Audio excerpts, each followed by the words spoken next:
Buenas tardes con todos. Vamos a dar inicio a la sesión 4. En esta oportunidad lo que me corresponde hablar es sobre los académicos, la primera generación de artistas formados en el mundo europeo, llámese Ignacio Merino, Francisco Lazo y Luis Montero. En este caso, lo que tenemos que entender es que el inicio del desarrollo del arte vinculado a sectores altos son artistas que pertenecen al mundo criollo. Es el momento en el cual hay una disociación con los artistas que antes hemos visto, son artistas como Gil de Castro o Francisco Fierro, que especialmente provienen de sectores populares. Son descendientes de mulatos. En todo caso, su procedencia es mulata, perdón. Y lo que tenemos que tener en cuenta también es que en este periodo lo que se está dando es un cambio de los ideales estéticos hacia las propuestas academicistas. De acuerdo con algunos investigadores, el mundo criollo o los descendientes de los criollos se habían diferenciado del desarrollo de las artes porque consideraban que quienes trabajasen con las manos eran personas no instruidas, no vinculadas a la élite. En todo caso, cuando se va a producir desde ya el mundo ilustrado, el surgimiento de los museos, la realización de las academias en Europa, es cuando el mundo, los sectores altos, entienden que la pintura es un campo de profesionalización y es este momento en el cual ya tenemos artistas que van a tener una mirada sin duda relacionada con las propuestas academicistas, especialmente en el mundo francés e italiano. Para esto es necesario también entender de que este puente que se va a establecer entre los academicistas y los artistas formados en el ámbito local, llámese por ejemplo Fierro, va a haber una correspondencia entre ese costumbrismo anclado en el mundo romántico con los artistas como Ignacio Merino.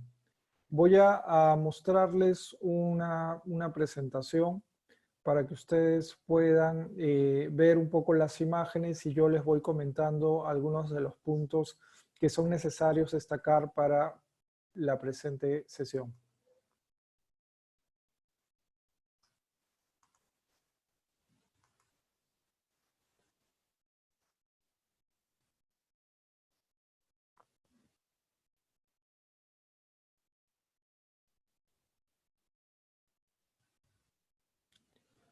La primera generación de académicos estaría sin duda encabezada por Ignacio Merino. Tenemos que tener en cuenta que este artista ha vivido toda su vida en Europa. Más o menos hacia la edad entre 7 a 8 años, su familia es de mucho dinero, pertenece a la aristocracia de Trujillo, y el padre ha decidido de que él se forme en Europa, que estudie en Europa. Va a estudiar con Manuel Silvela, que era un español liberal en Francia. En este periodo va a tener como uno de sus maestros a Maupassant, un pintor francés de origen academicista, vinculado al neoclasicismo, discípulo de Jacques-Luc David, y Paul Delaroche, quien le inculcaría su afición por los temas históricos. En este momento, Merino está relacionado a lo que se conoce como la escuela romántica. Llegó al Perú hacia el año 1838. En este periodo se va a vincular con primero Francisco Fierro y posteriormente con Rugendas. Hacia 1841, fue nombrado director de la Academia de Dibujo y Pintura de Lima, que dirigía el ecuatoriano Javier Cortés. En Lima existían dos academias, una que era de origen privado y que era la que estaba relacionada con José del Pozo, artista viajero que había venido a Lima en la expedición Malaspina. Esta escuela de origen privado era la que estaba también activa en este periodo, y la otra era la Academia de Dibujo y Pintura dirigida por Francisco Javier Cortés. Ahora, la dirigida por Cortés fue creada por el virrey como parte de la Facultad de Medicina. En 1832, la cátedra de dibujo se desliga de la Facultad de Medicina y se traslada a la Biblioteca Nacional. Posteriormente será asignado como director tras la muerte de Francisco Javier Cortés el 25 de junio de 1839. Desde entonces, Merino asume la dirección de una renovada academia, para la cual cuenta con Francisco Lazo como asistente, y en el puesto de inspector en el puesto de inspector está a cargo José Dávila Condemarín.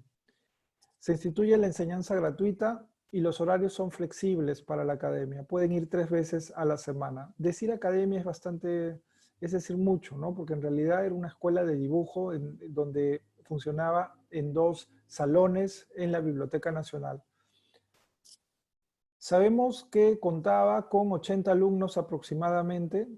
Hay 80 registrados en el año 1839. Y luego pasa a tener 45 alumnos en el año 1849. En este periodo es la etapa costumbrista, que ya la habíamos visto un poco en la clase anterior. Acá tenemos un dibujo, el aguador, que sigue un poco los esquemas de Fierro. Sabemos que también va a participar en un proyecto en conjunto a través de unas litografías que va a ser Fierro y Merino en la colección de La Barra, que se conserva en la Biblioteca Nacional de Chile. Acá tenemos algunas postales, acuarelas costumbristas, litografías coloreadas, donde se puede evidenciar Lima en la parte principal, porque recuerden que estos eran souvenirs turísticos para la venta, y el tipo característico de la tapada son litografías iluminadas, la saya ajustada o en la alameda. Posteriormente, en este periodo también sabemos que conoce a Rugendas. Rugendas está en Lima hacia el año 1842. En la Academia de Dibujo va a tener como discípulos a Francisco Lazo, a Luis Montero y a Francisco Macías. Hacia 1841 sería nombrado catedrático de dibujo del Convictorio de San Carlos, y haría escenas costumbristas hasta su regreso a París en el año 1850. Cuando regresa a París, participa en este proyecto que es Lima por dentro y por fuera, de Simón Allanque, que trataba, Simón Allanque era un escritor del siglo XVIII. Se trataba de una segunda edición de este libro, y había utilizado los dibujos costumbristas que había realizado Merino durante su etapa en la cual estuvo en Lima. Acá pueden ver algunas obras de Esteban Iterray y Landa, Lima por dentro y por fuera, de 1854. Esta es la tapada. Imágenes que pertenecen a este primer periodo relacionadas a su mirada costumbrista, tapadas. O esta es una de las escenas que ya la hemos mencionado en la clase anterior, pero sin duda la más emblemática, la jarana, fechada entre el 45 al 50, actualmente en el Museo Nacional de Arqueología, Antropología e Historia, donde podemos visibilizar en el fondo la representación de un paisaje de Chorrillos. Otra escena que también que comparte ese mismo fondo de la Costa Verde es La vendedora de piñas, que coincide con una litografía que aparece en Lima por dentro y por fuera de Esteban Iterray y Landa. En el periodo de Lima podemos también mencionar que va a realizar obras vinculadas a temáticas religiosas. Uno de estos temas va a ser la representación de San Martín. También va a realizar la obra de Santa Rosa. Tenemos la escena del milagro de San Martín que protege a dos ladrones que han entrado al convento para refugiarse al ser perseguidos, ¿no? Esta obra se conserva en Piura. También va a incursionar en el tema histórico.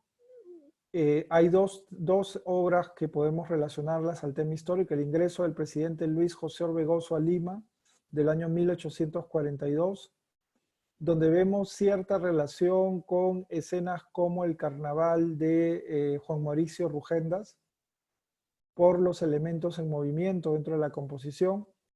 Y esta obra que sin duda es hegemónica porque se trata de la proclamación de la independencia de San Martín, donde se inaugura un tipo de iconografía en relación a San Martín, que es la idea del orador, el que está declamando, el que está anunciando el discurso de independencia para el Perú. Esta misma tipología posteriormente sería retomada por artistas como Lepiani, ya a inicios del siglo XX. Las escenas costumbristas también son evidentes dentro del primer periodo que está todavía en Europa. Podemos ver, por ejemplo, esta escena americana o escena de la vida andaluza, donde todavía la tipología costumbrista es un elemento importante. Sabemos que Merino llevó a los salones franceses representaciones costumbristas y llevó carpetas de fierro también con esta posibilidad de representar la tipología costumbrista. Ahora, en el Salón de 1855, en la Exposición Universal de 1855, él, de acuerdo a Ricardo Kusunoki, va a presentar una obra que es, representa tres, en realidad, La Pascana, una escena de indios de la cordillera anterior a las obras de Francisco Lazo.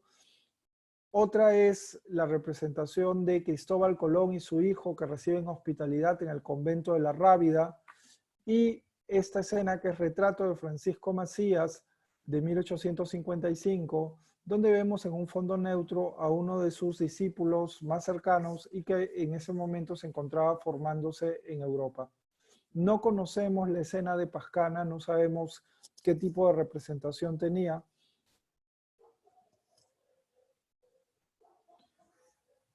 A partir de ahí, y probablemente no tuvo la aceptación que él quiso en torno a, a las obras costumbristas, porque cambia la temática específicamente al tema histórico y circunscrito a la vida de Colón. La vida de Colón va a ser recurrente a través de una mirada romántica donde se puede narrar la historia del héroe, en el sentido de que podemos ver a que Cristóbal Colón y su hijo Diego solicitan hospitalidad en el convento franciscano de Santa María de la Rábida de 1857. Otro tema histórico que en este periodo, Cervantes leyendo el manuscrito de Don Quijote de la Mancha, o esta obra que sin duda es con la que él va a obtener reconocimiento en los salones franceses. Se trata de Colón ante los sabios de Salamanca. Esta obra de 1867, actualmente en la Pinacoteca Municipal Ignacio Merino, obtuvo medalla de honor en la Exposición de Bellas Artes de París y fue adquirida por el gobierno de José Balta. En este caso podemos ver que el propio Merino se ha representado en este sector de acá. Este es un autorretrato del artista. Lamentablemente esta obra estuvo en el incendio de Palacio de 1921 y toda la parte superior está completamente deteriorada, ya que la sacaron y tuvo algunas consecuencias del incendio. Esta obra fue también reproducida en litografía, en grabados. Esta es de una revista española de la época, cuando él obtiene esta medalla. Esta es otra obra relacionada con la muerte de Colón, del año 1867. Otro elemento que hay que considerar en el trabajo de Merino es el color, su mirada orientalista propia del mundo romántico y que se evidencia, por ejemplo, en esta obra como el turco. Además de eso, ya en su última etapa podemos también mencionar de que va a realizar temas religiosos en esta aparición del ángel a la familia de Tobías, que es una representación interesante por la imagen de este ángel con claros elementos andróginos, pero también podemos decir que en el periodo en el cual se encuentra en París, él va a trabajar con Julio Verne, va a realizar las ilustraciones de una de las obras de Julio Verne, que sin duda va a ser importante a tener en cuenta. En el caso de la publicación Martín Paz del año 1851, Merino participa en las ilustraciones. La obra, Martín Paz, se trataba de un descendiente de Manco Cápac que se enamora de una judía y que terminan muertos en una sublevación indígena. Esta obra, Martín Paz, fue publicada en la revista Museos de Familias del año 1852. Otros temas recurrentes, ¿no es cierto?, van a ser temas vinculados a lo literario. Este es el Bufón y Mefistófeles del año 1865 al 76. Además de utilizar a una modelo que es Guérin, que va a participar en varias de las obras del artista de estos interiores inspirados en el siglo XVII, español o holandés, que es una de las características de esta etapa. Vemos a la modelo Guérin, que es representada en el collar de perlas. La vamos a ver también en la venta de los títulos o la casa del usurero, acá la podemos reconocer. Además de esta obra que es La Barca, que se trataría de una de las pocas obras que se conoce de Merino, donde se está reproduciendo la contemporaneidad moderna.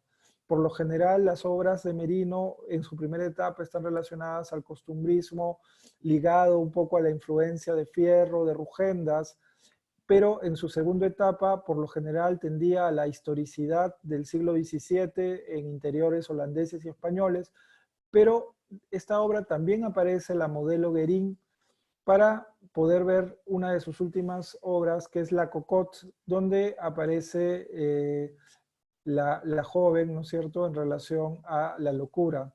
Uno de los elementos del siglo XIX que caracteriza es la propagación de la sífilis.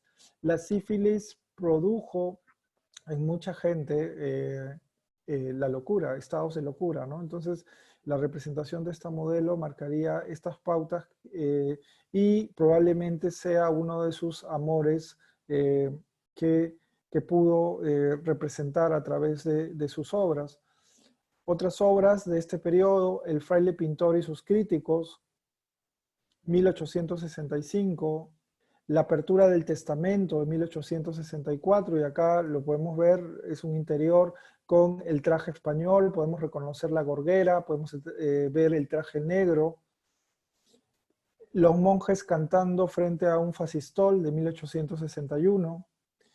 Y este de acá, que estaría también relacionado, La venganza del señor Cornaro de 1869, con una de las ilustraciones que él va a poner que titula El aficionado y que publica en Los Salones el 28 de octubre de 1868. Esta obra sería o correspondería también a la siguiente que podemos ver. Bueno, esta es La mano de Carlos V.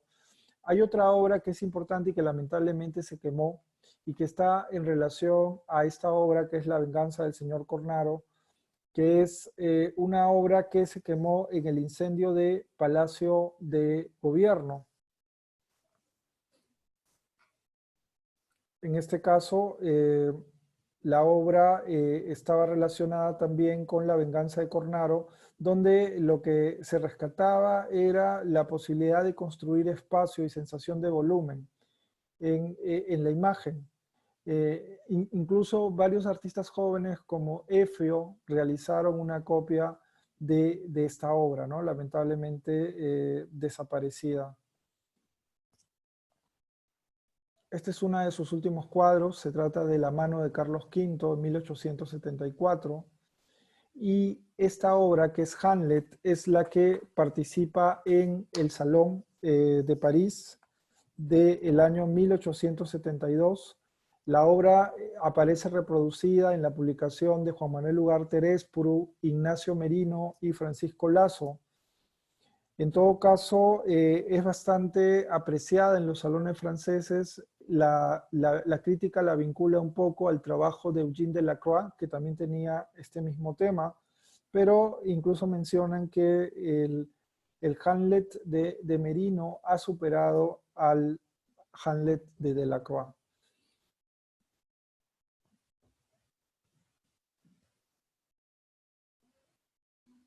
Otra escena de temas religiosos ya de la última época es la resurrección de Lázaro de 1874.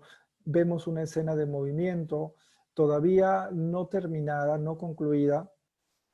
Podemos mencionar que a partir de este periodo Merino fallecería de tuberculosis, donaría toda su fortuna a la ciudad de Piura, que es el lugar donde él nació, y toda su colección de pinturas a la Municipalidad de Lima con el objetivo de crear un futuro museo para las artes peruanas, ¿no?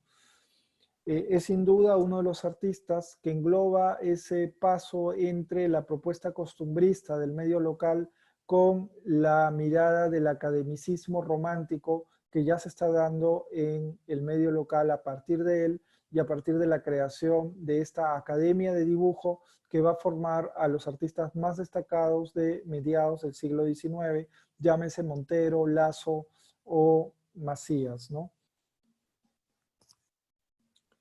Otro de los artistas, sin duda, importantes a tener en cuenta es Francisco Lasso. Francisco Lasso es un artista que sin duda podríamos decirle uno de los más importantes del siglo XIX. Este es un grabado que hizo Evaristo San Cristóbal. Acá podemos ver una tarjeta de visita y una fotografía del artista. Quizás este texto que yo lo leí al comienzo, a la introducción del curso, puede englobar un poco la trascendencia de este artista que está relacionado a pensar el Perú, entender un país diverso y poder encontrar una posibilidad de unión de lo heterogéneo. Cito, según el arte, no hay color que sea superior al otro. El blanco, el amarillo, el rojo y el negro son igualmente útiles. Bien combinados formarán un cuadro armonioso, pero empleados torpemente, sin tino, sin discreción, harán un conjunto detestable, en el cual el blanco será tan perjudicial al rojo como el negro al blanco. Y en el gran taller de la tierra, en el cual Dios todo omnipotente y sabio ha colocado razas de diversas índoles y diferentes colores, porque estos colores no han de ser útiles los unos a los otros, modificándose en sus propiedades hasta llegar a la perfección en el cuadro de la humanidad. Esto es tomado por Lasso hacia 1859 en la revista de Lima. Uno de sus primeros maestros fue Javier Cortés en la Academia de Dibujo y Pintura que dirigía antes de Merino. A su muerte, su maestro sería Ignacio Merino. En París estudiaría con Delaroche y Charles Gleyre. Trabajó más tiempo, regresó al Perú hacia el año 1849. El año 1849 es clave porque es el momento en el cual empieza a viajar al sur andino y son célebres ya las representaciones de sus pascanas. Viajó por el sur de la República y tomó apuntes para sus pascanas. Regresó a Europa en 1853. Es en el periodo en el cual se encuentra en Europa, en el que va a realizar esta obra para la Exposición Universal de París de 1855. Ahora, Esta obra, han escrito varios sobre esta obra y es interesante ver los estudios que tienen. Ha escrito Natalia McLuff, Gustavo Buntix, Ramón Mujica.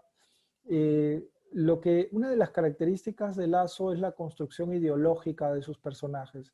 Sus obras son eminentemente simbólicas y este Habitante de las Cordilleras, realizado a 10 días antes de iniciada la exposición universal, muestra un contenido altamente simbólico.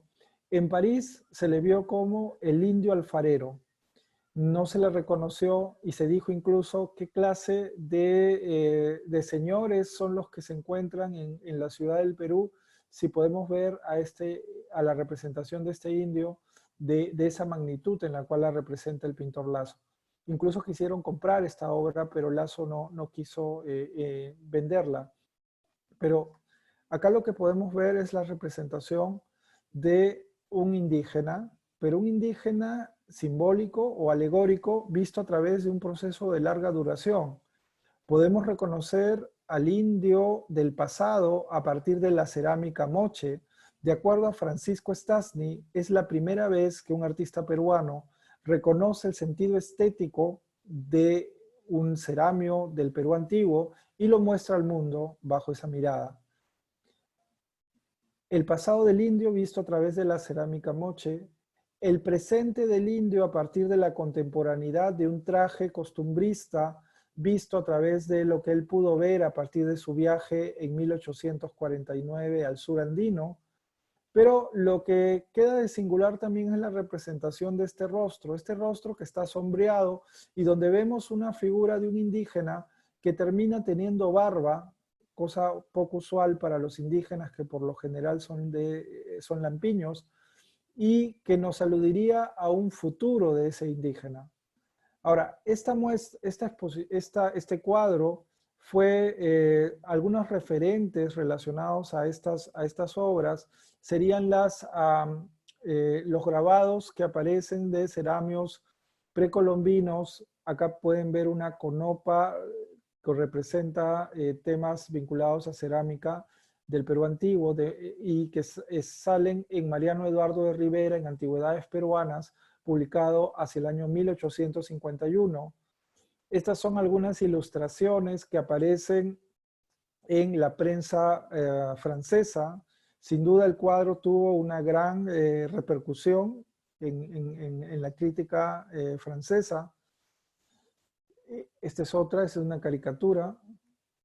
El cuadro apareció junto con Gonzalo Pizarro. En este caso, la obra de Gonzalo Pizarro está asociada a la idea, de acuerdo a Natalia McLuff, de la opresión del indígena. ¿Por qué la opresión? En este caso, para la autora, para McLuff, Lasso evoca la opresión del indio, pero no lo vuelve una figura relegada, sino que lo presenta parado de una manera recta, solemne y confrontante. Lasso lo ha dignificado y llenado de orgullo. Asimismo, la opresión y victimización del indio está representada por las rajaduras del ceramio, así como el color negro del poncho que viste el hombre a manera de luto. Lasso propone, junto con el retrato de Gonzalo Pizarro, una relación dicotómica en torno a, por un lado, el habitante de las cordilleras representaría al indio y Gonzalo Pizarro representaría al grupo español que es el opresor. Esa dicotomía. Ahora, ¿por qué la figura de Gonzalo Pizarro? De acuerdo a la autora, el gonzalismo en la literatura peruana de dicha época fue recurrente. Se puede ver en autores como Manuel Asensio Segura, Ricardo Palma, Hipólito Unanue, William Hecklin Prescott han representado la imagen de Gonzalo Pizarro como un personaje cruel y abusivo. Entonces, lo que podemos encontrar es que esta noción dicotómica que propone la autora, sin duda representa uno de los imaginarios en los cuales se ha construido la identidad peruana, no solo desde Lasso, sino desde antes. Incluso se podría pensar que esa dicotomía de entender el mundo virreinal desde Lima y Cusco, diferenciados a partir de una por su origen español, Lima, y otro por su origen indígena, Cusco, ha estado también presente en el imaginario virreinal y español, ¿no? Estoy pensando, por ejemplo, en la obra de, que hacen en España, cuando aparecen litografías de, por un lado, India del Perú y por otro lado, Criolla Limeña, que es de Juan de la Cruz Cano y Olmedilla, donde están representando el Perú bajo esa mirada dicotómica, ¿no? Pero en todo caso, si las dos obras hubiesen funcionado como un discurso dicotómico, la pregunta es, ¿por qué cuando Lazo las exhibió en Lima no las puso juntas? Una obra que responde al habitante de las cordilleras es La Justicia, también realizada en el mismo año. Responde en el sentido de composición, ya que si ustedes se dan cuenta, es el mismo sentido de utilizar a un personaje y visibilizarlo en una posición centralizada. Esto es también fechado hacia el año 1855. Acá tienen dibujos preparatorios de la obra de La Justicia. Otra obra de eminente contenido alegórico es El canto llano o El concierto. La obra del canto llano y el concierto es una obra que está relacionada con las artes y cómo las artes tienen un sentido limitado para el caso peruano, cómo no existe apoyo. Hay una frase bastante fuerte de Francisco Lazo que dice: "Ay de aquel que quiera ser artista en el Perú, morirá de pena, morirá de dolor". En este caso, en los estudios previos, en los bocetos previos, se puede ver que este personaje, que sin duda aparece con barba y sombreado y que claramente podría aludir al habitante de las cordilleras por el traje negro, en un primer momento Lazo lo había pensado como un pintor. Acá aparecía un personaje con su caballete. Entonces, ¿de qué trata Lazo en el canto llano? Trata de la orfandad de las artes, cómo a partir de, podemos representar a alguien que está tocando un instrumento musical, además de eso, el bajo, además de eso, alguien que va a cantar, entonces música, canto y en este caso pintura, pero cómo estas están siendo, digamos, instrumentalizadas, pero no hay un oyente que las pueda, que pueda escuchar esta música, ¿no? Entonces, el circunscribirlos a un espacio cerrado, el denominarlas canto llano está en relación a esa mirada.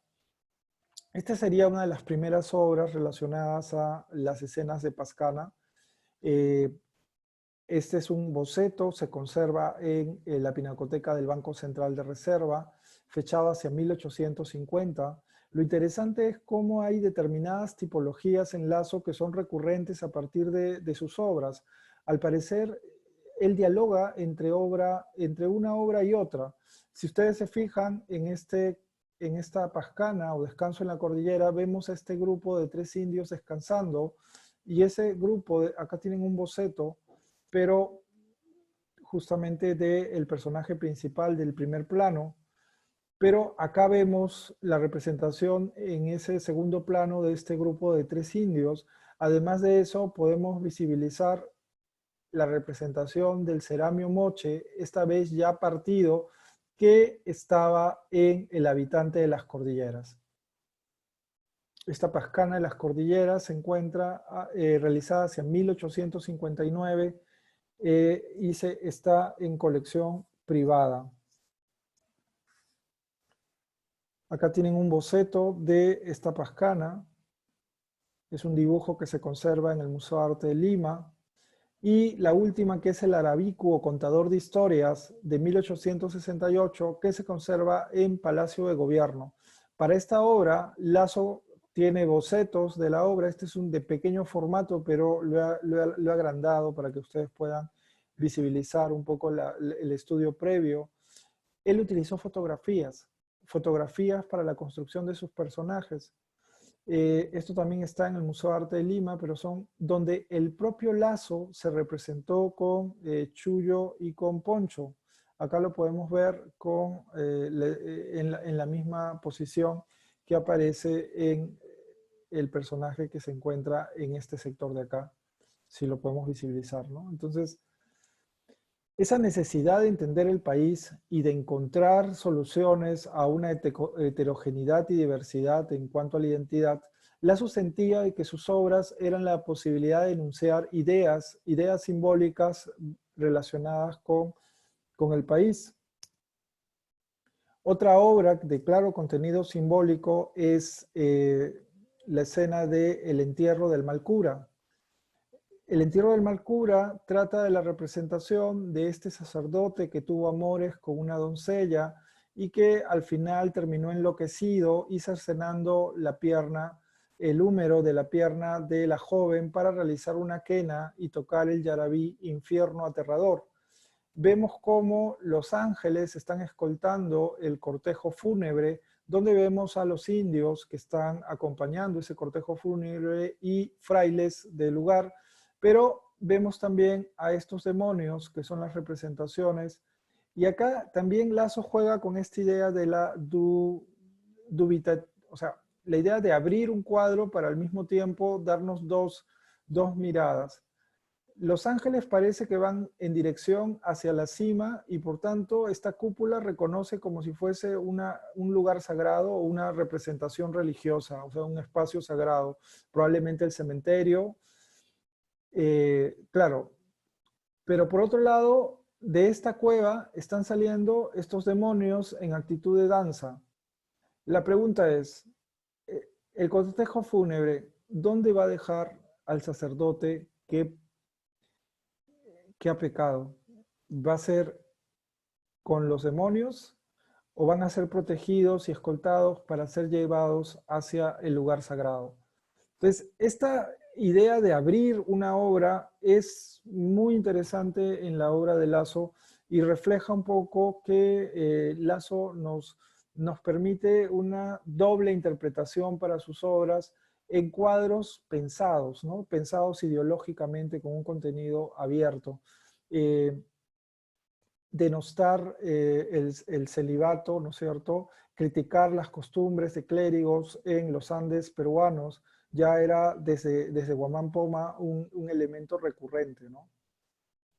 Acá tienen algunos dibujos que también aparecen en del entierro del mal cura. Estas obras, me perdonan las imágenes, pero las tomé de abajo hacia arriba. Estos están en la Catedral de Arequipa. Él va a realizar pinturas religiosas relacionadas con los 4 evangelistas.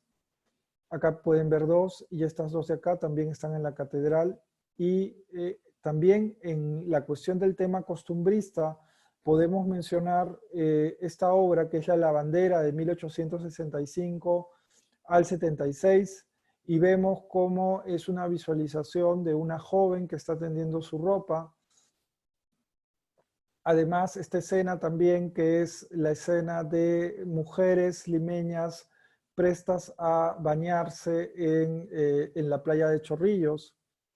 Además, yo les estoy poniendo algunas relacionadas con temas costumbristas. Acá un personaje a caballo. O esta escena, que lamentablemente no la tengo a color, pero es una escena de Jaguar Fiesta. O la representación de tapadas también, ¿no? Quizás esta obra, llamada por el comercio de tema costumbrista, esté relacionada con un episodio de la infancia de Lazo y que probaría su vinculación con Manuquita. Manuquita, y yo ya lo sé, ya lo he contado, pero lo vuelvo a repetir, era una joven, una niña que se dedicaba a servicios en la casa de en los familiares de Lazo. Manuquita de niña va a ser acusada del robo de un rosario que Lazo sabía que había sido su amigo el que había tomado este rosario, pero a pesar de que él lo sabía, nunca dijo nada y Manuquita fue flagelada, fue castigada por algo que ella no había cometido, o sea, un hecho que ella no había cometido. Entonces, Lazo en esta representación que probablemente a ojos, digamos, que no vean más allá del tema, puede aparecerles simplemente la representación de tres niños jugando, así lo llamó un cuadro de costumbres, el comercio, pero tendríamos que ir más allá de esta propuesta para poder entender, para empezar, está representando a Manuquita con el rosario en el cuello. Por otro lado, para la representación del niño blanco está asumiendo a su sobrino. El niño blanco ha jugado la carta. La niña indígena todavía no está jugando la carta, está expectante. Y al mismo tiempo la niña negra también está sin ni siquiera tener una actitud de mover la carta. Vemos ciertos elementos de ese costumbrismo en el cual vemos cierto desorden en la representación o una mirada de sensualidad a la representación de la niña negra, porque vemos el vestido un poco abierto, enseñando el hombro, además de uno de los zapatos sueltos, ¿no?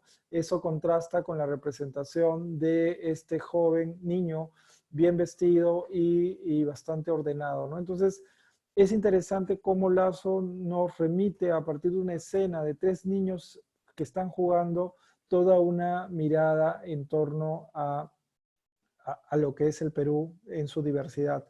Ahora, Lazo se desencantaría de su participación en la pintura, entendería de que el arte o la pintura no podía manifestar un vehículo de poder manifestar sus ideas y decidiría ingresar a la vida política. Él sería congresista de la República. Era un personaje bastante retraído, tímido, tartamudeaba y pedía que sus discursos lo leyeran otras personas.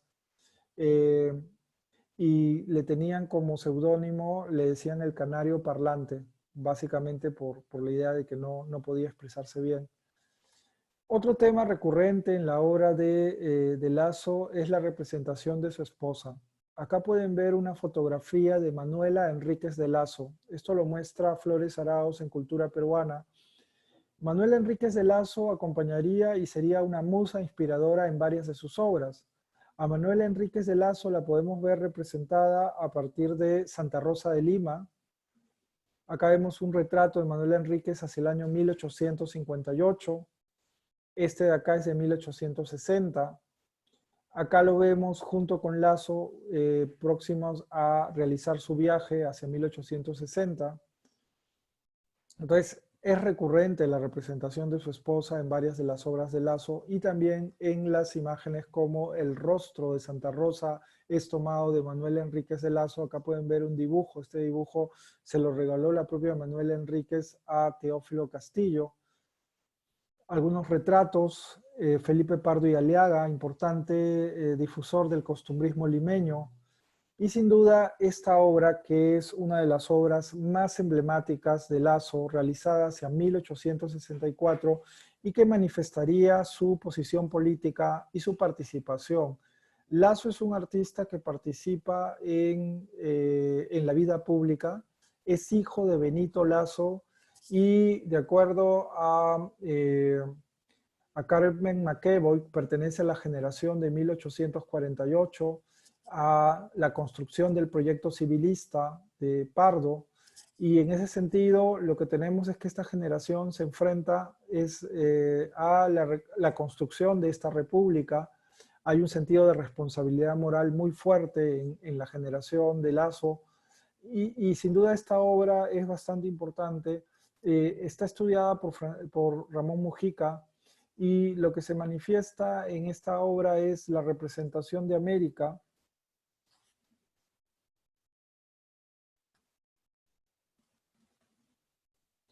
América está sentada sobre Usnu pétreo.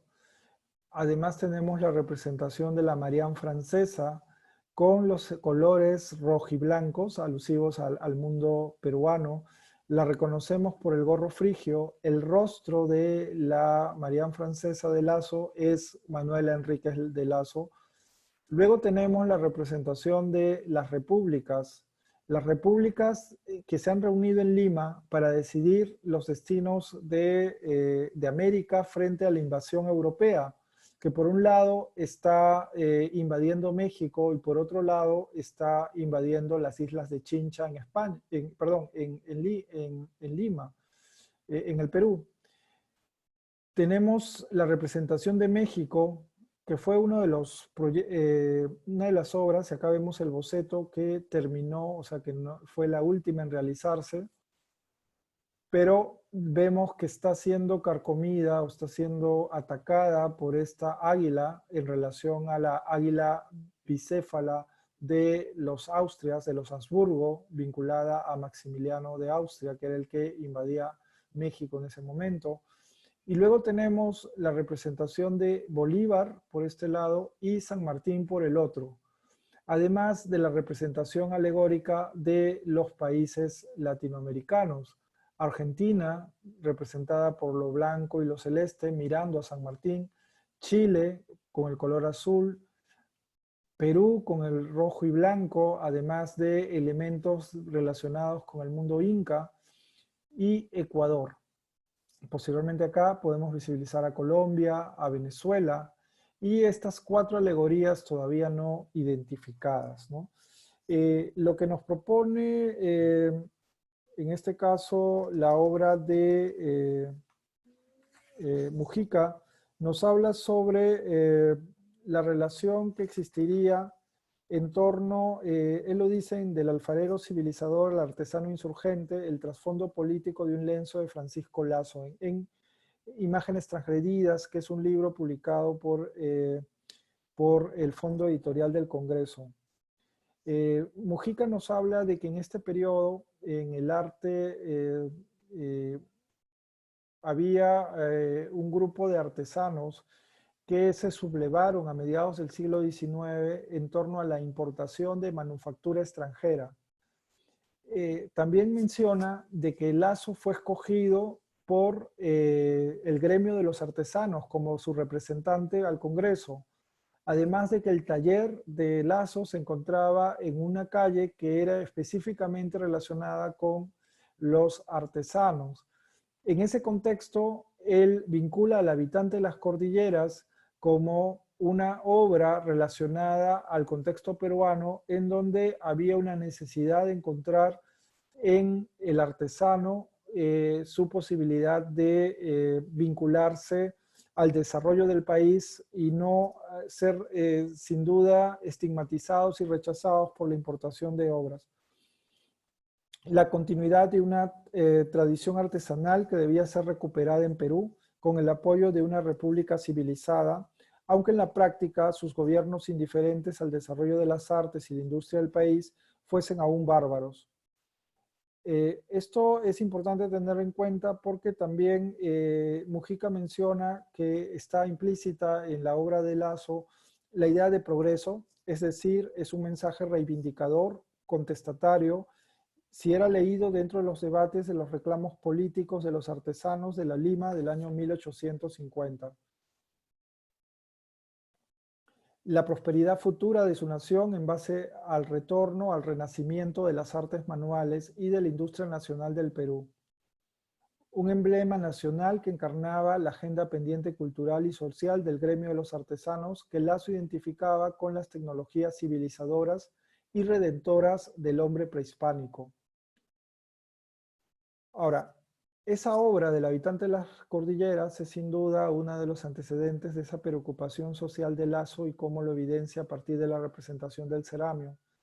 Esta obra también está vinculada, ¿no es cierto? La Unión Americana es el congreso que les he mencionado, donde está poniendo como América es para Lazo la matriz civilizadora, ¿no? La representación de América. Para esto está tomando, si ustedes pueden ver cómo se representa América, este es de César Arripa. La representación de América siempre fue la representación de una mujer semidesnuda, con plumas, y con la representación de la antropófaga por la cabeza que podemos ver en los pies, además de la representación del caimán y el carcaj y con las flechas.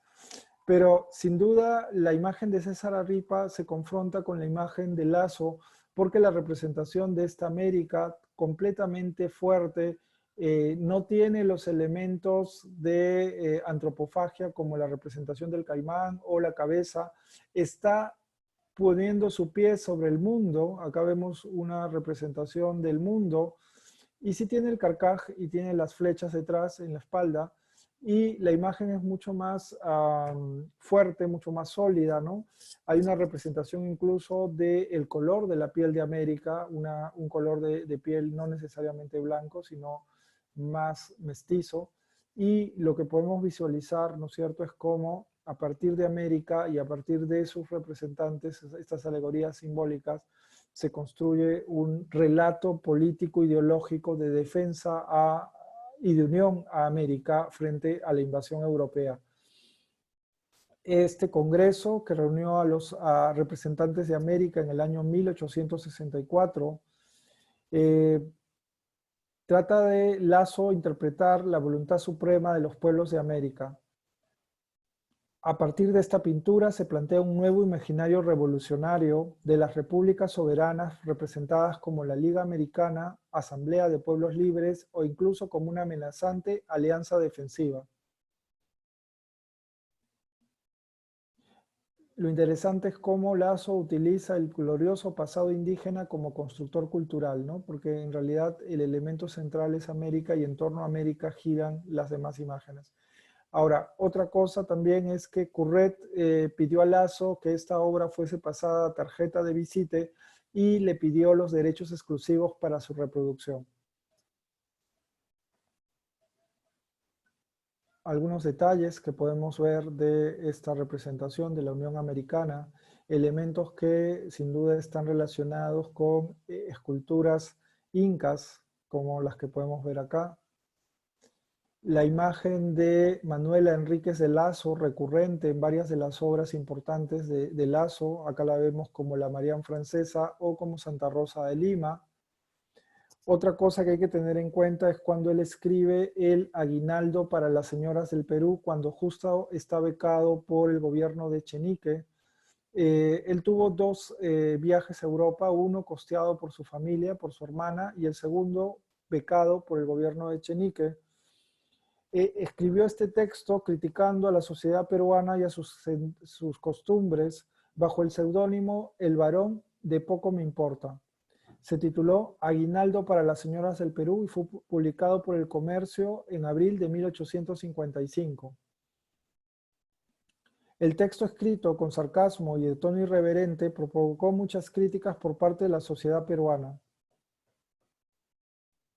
El texto confronta a la audiencia de manera directa, así como Lasso lo hizo con su pintura La Justicia.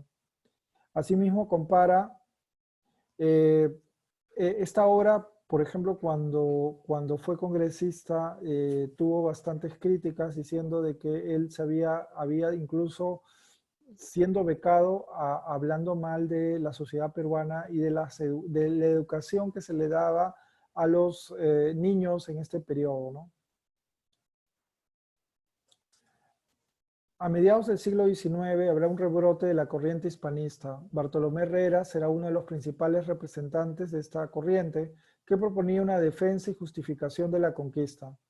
Por su parte, muchos intelectuales asumirán una posición antihispanista, entre ellos Juan Espinosa. El retrato de Gonzalo Pizarro sería concebido bajo este contexto, buscando desafiar el espíritu crítico de la juventud peruana. Estas obras, tanto El Cantollano, Santa Rosa de Lima, El habitante de las cordilleras y La Justicia, Lasso las donaría al Estado peruano en contribución a haber sido becado, ¿no? Y frente a las críticas que le estaban haciendo por la publicación del aguinaldo para las señoras de Lima. Ahora, otro artista importante a tener en cuenta en esta primera generación es Luis Montero. Luis Montero es un artista que se va a formar con Merino en la Academia de Dibujo. Sabemos de Luis Montero que va a tener una participación importante con los funerales de Atahualpa y con representaciones como la Venus dormida de 1850, que se trataría del primer desnudo, pensando desde los modelos de Giorgione o de Tiziano. Recuerden que a diferencia de Lasso y de Montero, perdón, de Lasso y de Merino, Montero es nuestro primer artista formado en una academia.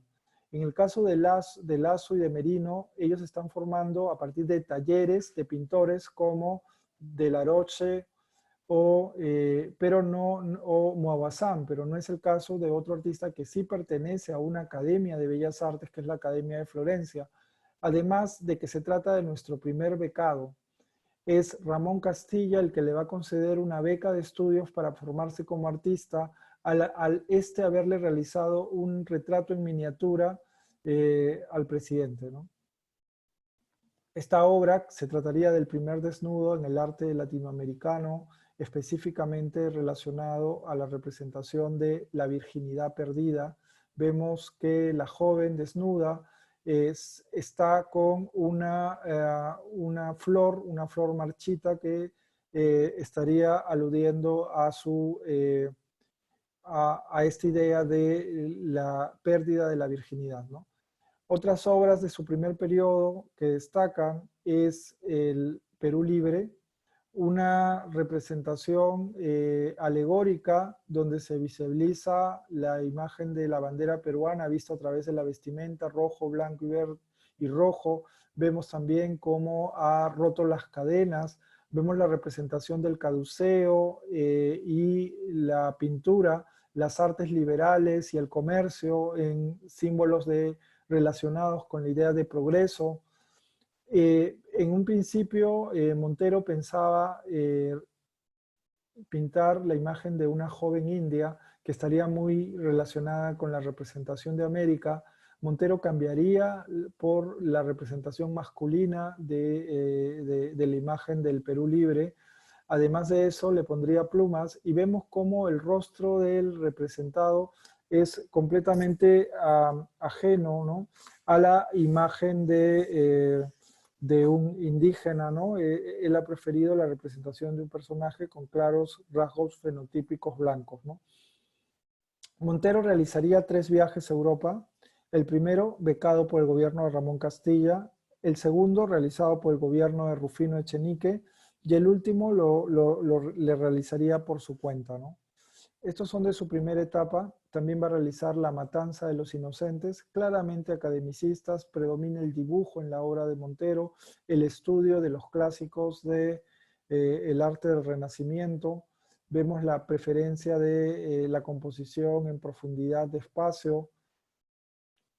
Otra obra que ya sería del periodo cuando se encuentra en Cuba es la representación de la hamaca, las costumbres de América del Sur. Se trata de una obra que alude también o conocida como la Perricholi, esto es de 1855. La necesidad de representación de espacio, además de la tipología costumbrista de la hamaca, es recurrente desde las imágenes de los pintores viajeros que pintan estas escenas americanas donde ponen a mujeres tendidas en la hamaca. Se le ha llamado también la perricholi en vinculación con la mascota o el perrito que tiene y que la joven dama está tocando. Hay una imagen de sensualidad exacerbada porque la joven muestra uno de sus pechos, además que mira directamente al espectador. La perricholi en alusión a Micaela Villegas, amante o cortesana del virrey Amati Yunet en el siglo XVIII. Algunos retratos de Montero. Este es de Mercedes Díaz Canseco de Irigoyen de 1861. Juana López de Montero es la esposa de Montero. Una obra que lamentablemente no conocemos su paradero, pero que aparece en una reproducción fotográfica. Es esta, que es Luis Montero. Esta es del Museo Mitre en Buenos Aires, pero hay un elemento que es recurrente en la obra de Montero y es la representación femenina con claros sentidos de sensualidad exacerbada. Vemos mujeres tendidas en sus camas y con la representación de el torso desnudo. Este es un elemento que lo hemos notado en varias de sus obras. Ahora, este cuadro, que es de Palemón Tinajeros, de Francisco Lazo, está directamente vinculado con el proyecto que le daría fama y haría que Montero se consagre tanto en el arte peruano como latinoamericano. Me refiero a esta obra. Se trata de Los funerales de Atahualpa de 1867. Esta obra, que está ubicada en el Museo de Arte de Lima, pero que pertenece a la Pinacoteca Municipal Ignacio Merino, es una obra fundacional dentro de la historia del arte del siglo XIX y se trata de la representación del funeral de Atahualpa siguiendo los escritos de William Prescott. Ha representado a 32 figuras. Dentro de estas 32 figuras figuran 5 eclesiásticos, que sin duda 2 de ellos son los que están delimitando la escena hacia un elemento claramente convulso y dinámico a partir de las mujeres del Inca que ingresan al lugar donde está velando a Atahualpa y se ofrecen a acompañarlos a la otra vida. Y luego tenemos un elemento estático donde Atahualpa está postrado en una cama, muerto, yacente, y vemos a algunos clérigos y Pizarro en este sector, un elemento que podría ser estático, ¿no? La figura de Valverde es la que sin duda delimita la composición. Además de eso, visualizamos también otra característica que es este personaje, este niño que tiene un inca, un uncu, con elementos de rombos y con el blanco y el rojo. Estos elementos indicarían una visualización futura en la representación de cuál es el porvenir de esta mirada. Ahora, esta obra representa, ¿no es cierto?, a 8 indias, las cuales fueron, de acuerdo a la prensa y a la crítica, decían de que se trataba de modelos italianas y que escapaban a la representación real de las mujeres del Inca. Ahí McLuff menciona el tema de verosimilitud versus verdad, ¿no? Y la idea de verosimilitud tiene que ver con cuáles son las fuentes que para la construcción de una pintura de historia se tenía que basar, donde las crónicas se decía que las mujeres del Inca eran mujeres bellas. Dentro de los ideales de un artista formado en una academia en Florencia, los ideales clásicos, la idea de belleza tenía que estar relacionada con el ideal clásico de belleza griega. Y por tanto, las mujeres del Inca, al ser consideradas desde las crónicas mujeres bellas, la tipología fenotípica que les correspondía era la italiana. Y por tanto, así fueron representadas. El único personaje de rostro completamente realista es el Inca Atahualpa. Sabemos por una carta recientemente descubierta de que el personaje representado en el rostro de Atahualpa fue Palemón Tinajeros, un poeta arequipeño que había fallecido en Florencia y que Montero utilizó para retratar a Atahualpa en esta imagen, ¿no? Ahora, esta obra fue también premiada por la medalla de oro por el Congreso y adquirida por el Estado peruano en 20,000 pesos. Además de eso, Montero es una de las únicas obras que tiene ley del Estado, donde se le da a Montero una pensión vitalicia por la hazaña de haber realizado este cuadro. Pero además podemos mencionar el periplo que él va a tener en torno a traer esta obra al Perú, porque fue pensada para participar en el Salón Francés, pero al final no llegó a concretizarse. Entonces Montero decidió regresar al Perú. El Estado peruano le dio una cantidad de dinero, pero no alcanzaba para hacer este viaje y solo le alcanzó para llegar a Brasil. Entonces lo que ideó Montero es realizar exposiciones en cada lugar, en cada puerto que él, de exhibición, lo cual él cobraba la entrada. Se podía exhibir durante el día y durante la noche, entonces así se exhibió en Río de Janeiro, se exhibió en Montevideo, en Uruguay, en Buenos Aires, en Argentina, en Santiago de Chile, hasta llegar al Perú, casi consagrada a través de la crítica artística de la época, ¿no? Ahora, En este momento, en el mundo del Río de la Plata, el Río de la Plata había tenido la guerra de la Triple Alianza, que había enfrentado a Paraguay versus Brasil y Argentina, y había, bueno, había ocasionado la destrucción, prácticamente el 90% de hombres fallecieron en Paraguay. En este caso, esta obra, ¿no es cierto?, está relacionada a una época en la cual se construían paradigmas históricos y así fue asimilada desde Buenos Aires. Los liberales la asociaron a contenidos de término del mundo español e inicio de otra época. Además de eso, lo que podemos mencionar es de que muchas de las pinturas antes de Montero estaban más relacionadas a tipologías costumbristas, eran las que realizaba Juan Manuel Blanes o Purredón en el caso argentino. La obra de Montero llega al Río de la Plata hacia el año 1867.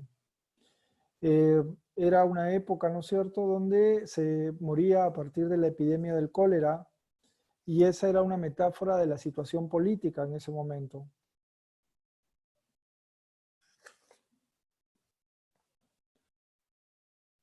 Los funerales actuaban desde un doble mito, de acuerdo amigo, el del Inca como soberanía americanista y el de Italia como cuna y modelo del arte. Sin duda, de acuerdo al texto de Amigo, el cuadro Los funerales de Atahualpa se convierte en una de las obras que marca un poco el paradigma del tema de la pintura de historia a artistas como Juan Manuel Blanes.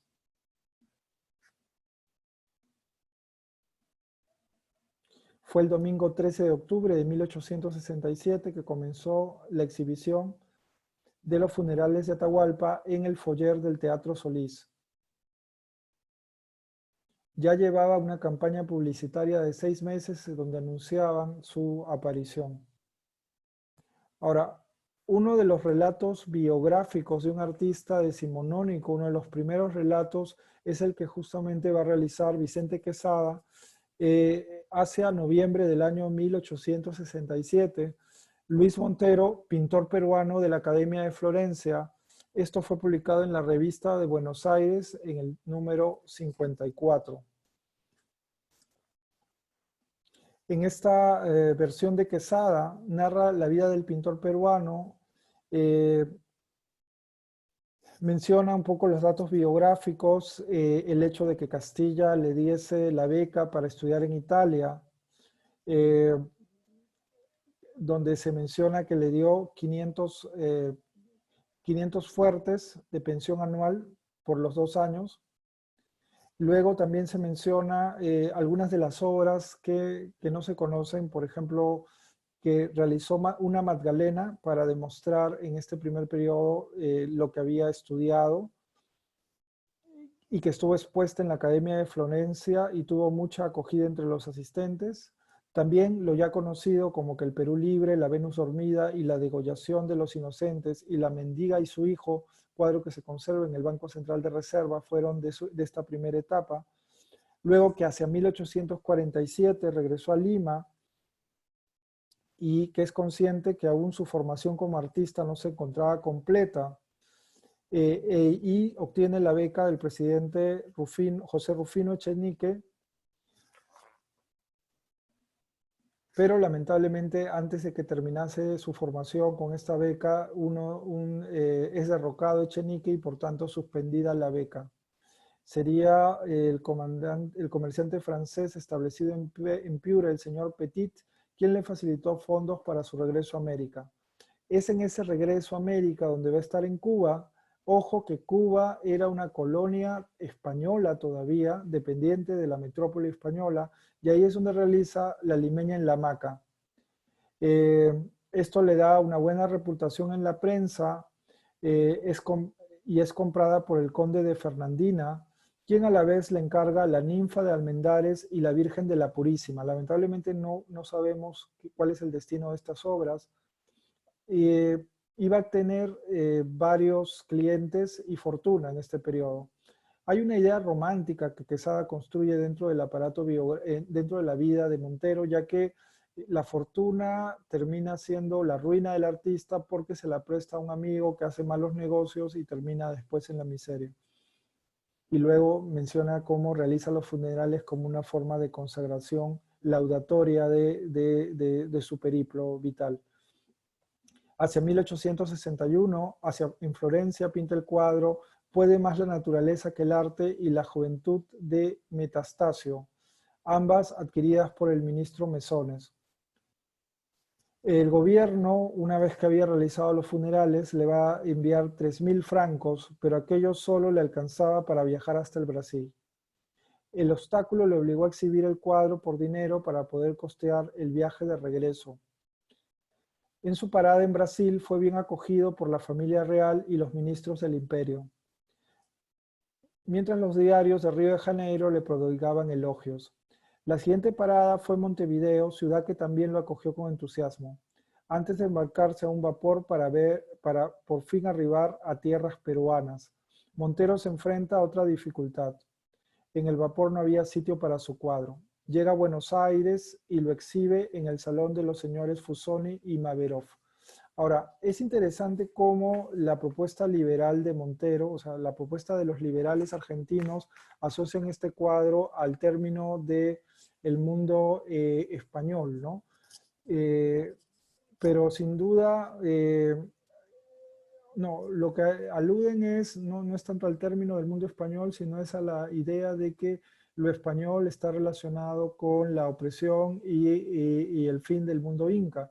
Pero también podemos darle otras lecturas al cuadro teniendo en cuenta aspectos biográficos del artista, porque sabemos que Montero trabajó en Cuba cuando Cuba todavía era colonia española, en un momento en el cual en este periodo todavía habían aspiraciones de España por recuperar sus colonias, y eso se ve en la toma de las islas de Chincha. Entonces, sabemos también, de acuerdo a Marco Cabrera, que otra obra de Montero en este periodo iba a ser la toma de Rodil en el Real Felipe. Entonces, esta obra marcaría el inicio de la presencia española con la muerte de Atahualpa y el apogeo hispanista a partir de estas imágenes. Y la obra de Rodil, que no llegó a terminarse, sería el final de esta presencia española en América, ¿no? Y especialmente en el Perú.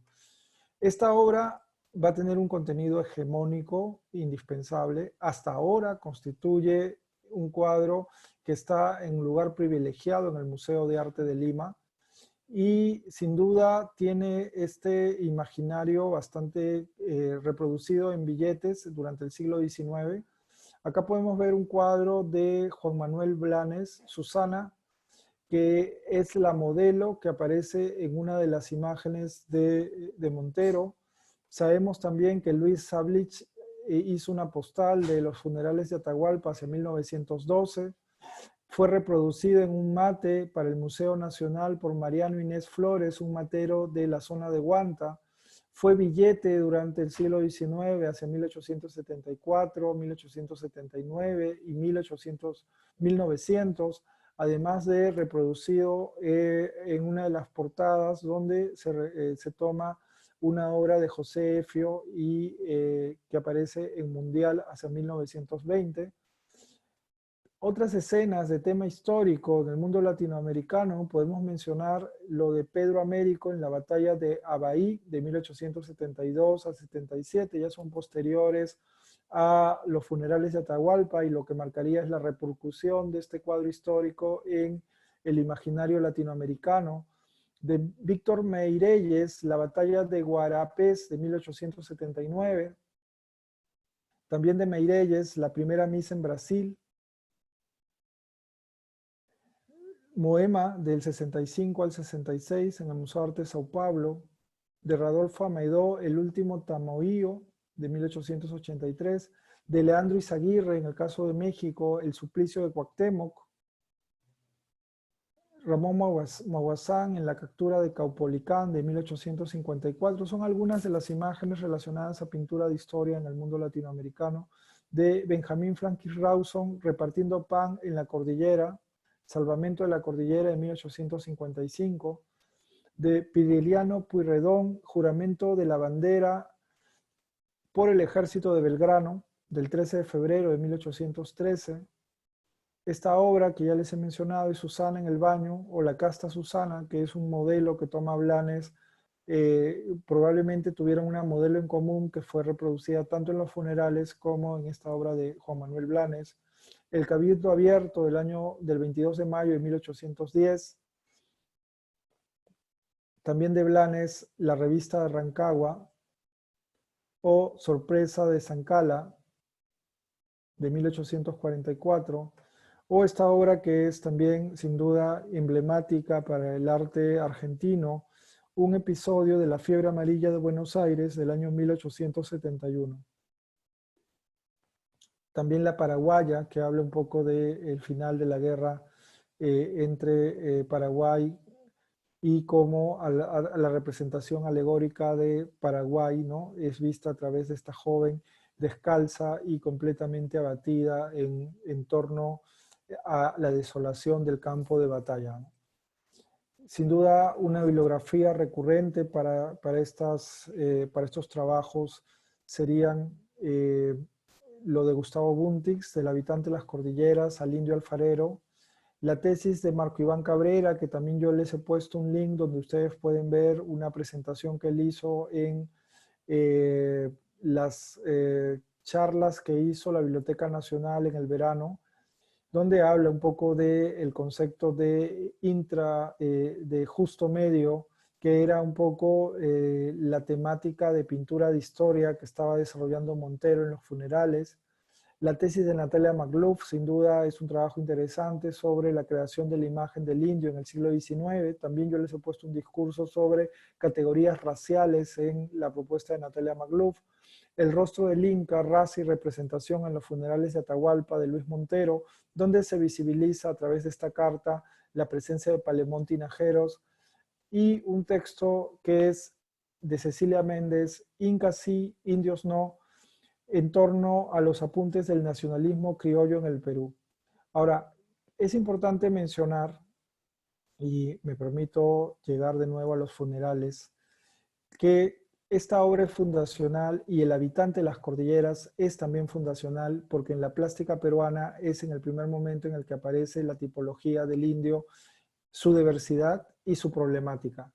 Incas sí, indios no, es un trabajo de Cecilia Méndez donde nos está hablando del nacionalismo criollo en torno a la Confederación Perú-Boliviana y ve cómo la representación del Inca puede ser asumida por el mundo criollo para neutralizar la continuidad del indígena del presente.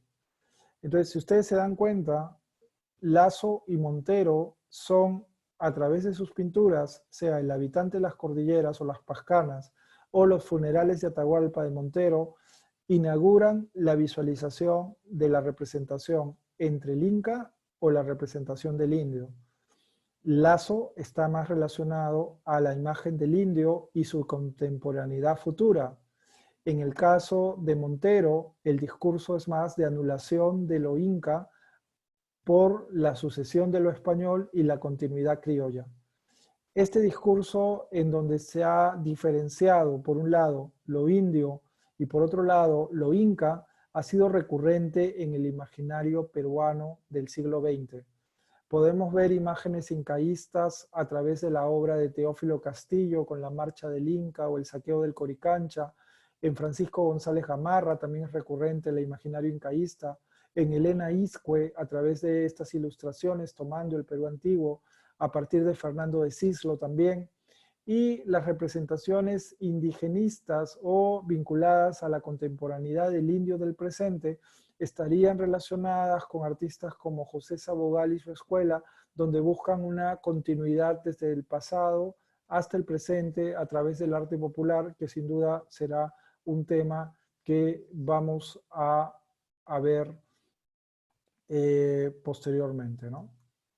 Entonces, creo que con esto ya les he dado algunos de los tópicos que me gustaría conversar con ustedes en la clase siguiente y un poco ver las características de estos tres artistas que sin duda son indispensables para poder entender el desarrollo del arte peruano. Bueno, muchas gracias. Nos vemos en clase. Hasta luego.